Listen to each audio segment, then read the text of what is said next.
Guerra entre Rússia e Ucrânia. Entenda os principais motivos do conflito: tensão mundial, crise econômica e política, medo de uma nova guerra mundial. Qualquer um com celular nas mãos já sabe que tudo isso é resultado do que está acontecendo na Ucrânia nesse momento.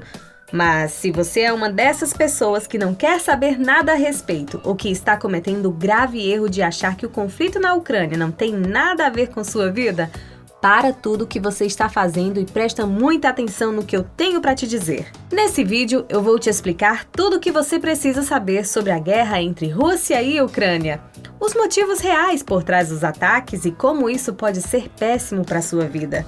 Então, se você é novo no canal, já se inscreve e ativa o sininho para não perder os conteúdos novos e bora lá pro vídeo! Depois de uma série de ameaças por parte do presidente russo Vladimir Putin, a Rússia finalmente invadiu a Ucrânia. A invasão, que começou no último dia 24 de fevereiro, já causou muitas mortes e destruição, transformando o leste europeu em um cenário de guerra e instabilidade. Só para você ter uma ideia da seriedade e do tamanho da coisa, trata-se do maior ataque militar de um país contra o outro desde a Segunda Guerra Mundial há 80 anos. Ou seja, a coisa tá feia mesmo. O exército russo começou invadindo pelo leste da Ucrânia, uma região chamada Donbass. Essa região já era motivo de uma treta entre os dois países que já durava mais de 8 anos. Vamos falar disso mais à frente. É lá que se encontram duas regiões dominadas por separatistas que o governo russo reconheceu como independentes poucos dias antes de começar a invasão. Foi inclusive essa a justificativa para a investida: garantir a paz nas regiões separatistas.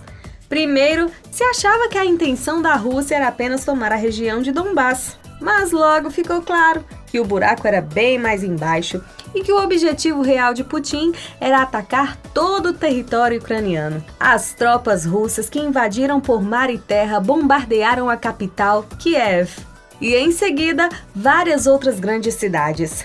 Basicamente, a Rússia meteu o pé na porta, invadiu e ameaçou qualquer outra nação que resolvesse tentar ajudar a Ucrânia. A grande treta é que a Ucrânia está bem no meio de dois poderosos blocos econômicos, tendo de um lado a gigante Rússia e do outro os países da União Europeia e OTAN, sendo essa última encabeçada pelos Estados Unidos. Assim, o medo se alastrou pelo globo. Tá todo mundo apreensivo em saber se vai ter interferência de forças da OTAN ou União Europeia na guerra entre Rússia e Ucrânia. Isso porque, se um país como os Estados Unidos resolver se meter, mesmo depois das graves ameaças feitas pelo governo russo, isso significaria a Terceira Guerra Mundial. E se a primeira foi ruim e a segunda foi terrível, ninguém tá afim de saber o que nos espera na terceira. Mas por que está acontecendo tudo isso? Como chegamos às portas de uma possível Terceira Guerra Mundial? E o mais importante, onde nós, brasileiros, entramos nisso? E como isso vai afetar e muito nossas vidas? Para entender essa treta toda de agora, primeiro precisamos voltar um pouco no tempo e ver como tudo isso começou. A história de amor e ódio entre Rússia e Ucrânia não vem de agora. Ela começa lá entre os séculos 9 e 13, quando o atual território da Ucrânia ainda era parte da chamada Rússia de Kiev. Essa tal Rússia de Kiev era uma poderosa federação de tribos eslavas que mandavam em tudo, desde o Mar Báltico ao norte até o Mar Negro ao sul. Desde então, a Ucrânia nunca teve sossego e sempre foi marcada por dominações de potências estrangeiras, como o Império Otomano, o Reino da Polônia, o Austríaco e o Império Russo. Quando o Império Russo finalmente caiu, a Ucrânia conseguiu sua independência. Logo passou a se chamar República Socialista Soviética da Ucrânia. Juntou-se com outras repúblicas soviéticas, como a República Soviética da Rússia, e formaram a União Soviética. Isso lá em meados de 1922. Alguns bons anos depois, no início da década de 90, quando a União Soviética bateu as botas de vez, a Ucrânia mais uma vez conseguiu sua independência, dessa vez se divorciando completamente da Rússia. Quer dizer mais ou menos, né? Já que os russos nunca engoliram muito bem essa história de separação. Mesmo assim, Rússia e Ucrânia seguiram mantendo certa sintonia em suas relações, mesmo que com um pé sempre atrás. Algo do tipo, você não mexe no meu quintal e eu não mexo no seu. Parece estar tudo muito bem entre os vizinhos e ficou assim por um tempo. Eis que organizações ocidentais como a OTAN e a União Europeia aproveitam o vácuo de poder deixado pela queda da União Soviética e começam a se aproximar mais da Ucrânia e outros países que formavam a antiga URSS. Isso, claro, não deixou o governo russo muito feliz. Para quem não sabe, a OTAN é uma aliança entre países ocidentais que se protegem mutuamente. Ela foi criada pelos Estados Unidos lá na época da Guerra Fria, para evitar o avanço de potenciais inimigos, como a União Soviética, por exemplo. Na prática, o que acontece é que se algum país atacar um membro da aliança, todos os outros membros da aliança se reúnem para dar um sacode no inimigo, entendeu? A União Soviética tinha uma aliança parecida, chamada de Pacto de Varsóvia, mas isso é assunto para outro vídeo. O que acontece é que, com o passar dos anos, criou-se uma espécie de competição para saber de que lado a Ucrânia iria se aproximar mais, dos russos ou dos países do bloco europeu. Até que em 2013, um acordo de livre comércio entre a Ucrânia e o bloco europeu estava pronto para ser assinado. Tudo parecia correr bem, mas no momento crucial, o então presidente ucraniano Viktor Yanukovych voltou atrás e dispensou o acordo com o Ocidente. O curioso é que nesta mesma época a Ucrânia recebeu um empréstimo de 15 bilhões da Rússia, o que fez todo mundo pensar que isso era uma jogada da Rússia para impedir que a Ucrânia fechasse de vez com o Ocidente. E foi aí que a coisa começou a feder de verdade. Dezenas de milhares de cidadãos ucranianos foram para as ruas protestar, reivindicando a retomada das negociações com a OTAN e União Europeia. Essa onda de protestos, principalmente na capital, Kiev, ficaram conhecidos como Euromaidan. E quando a coisa começou a realmente pegar fogo nas ruas, com as manifestações ficando cada vez mais intensas e violentas, o então presidente Viktor Yanukovych saltou fora, fugindo do país. 5 dias depois, aproveitando o auê das manifestações, militares pró-Rússia tomaram pontos estratégicos da região ucraniana, conhecida como Crimeia, e alguns dias depois a Rússia anexou a Crimeia de vez. A Crimeia tem uma posição estratégica para a Rússia. No sul da península fica a principal base naval russa no Mar Negro. Por isso, tamanho interesse da Rússia na região.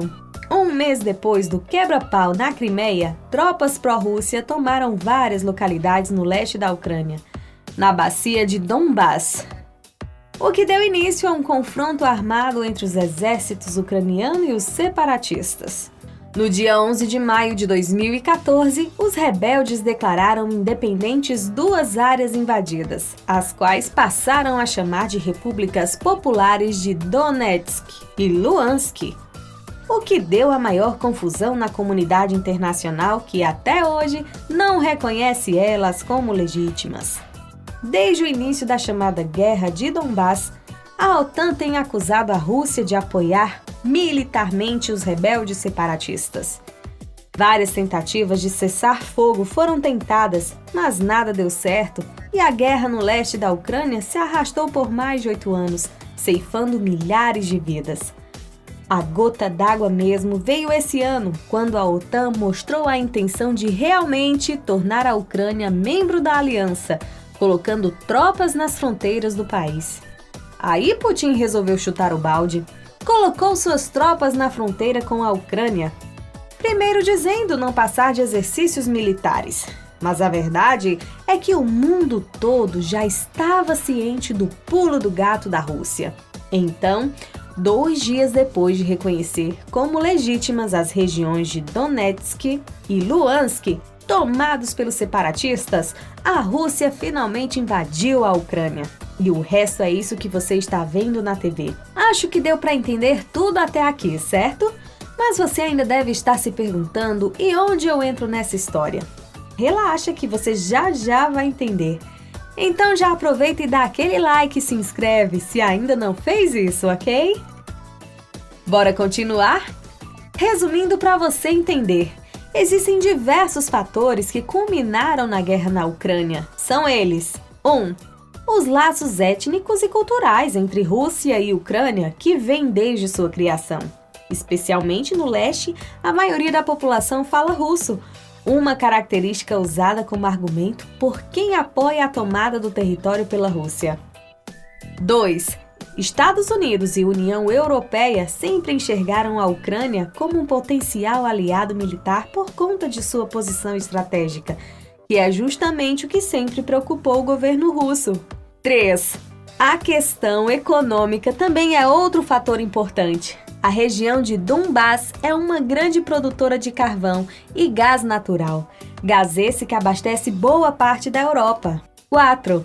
A disputa histórica pelas regiões da bacia de Donbás e a península da Crimeia, ambas áreas com alto valor militar, estratégico e econômico para a Rússia e a Ucrânia. 5. O claro desejo expansionista do governo russo. As consequências da guerra para nós.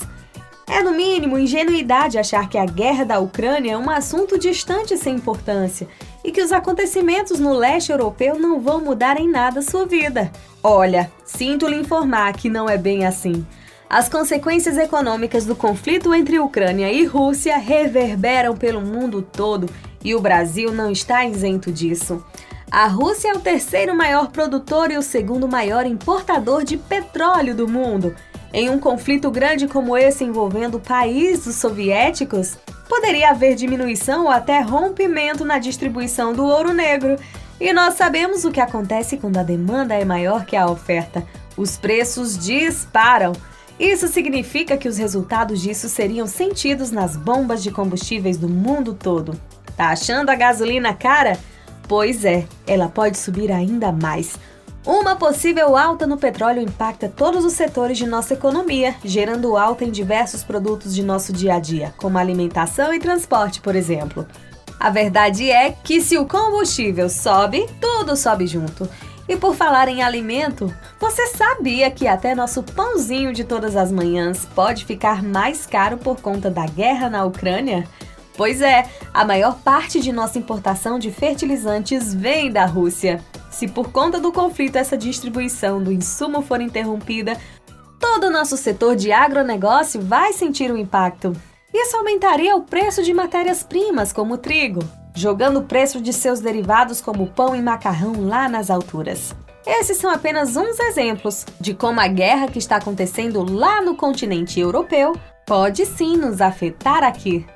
O resto do mundo segue fazendo sanções econômicas contra a Rússia na esperança que ela pise no freio. E por enquanto a possibilidade de uma guerra mundial parece improvável, mas não impossível. Só o que nos resta é esperar. E se você gostou desse vídeo, deixa um like, pois deu um trabalhão para ele ser feito. E aí, já conhecia tudo que envolve a guerra da Ucrânia? Deixa aqui nos comentários. Não esqueça de ativar as notificações para não perder nenhum conteúdo novo e nos vemos no próximo vídeo.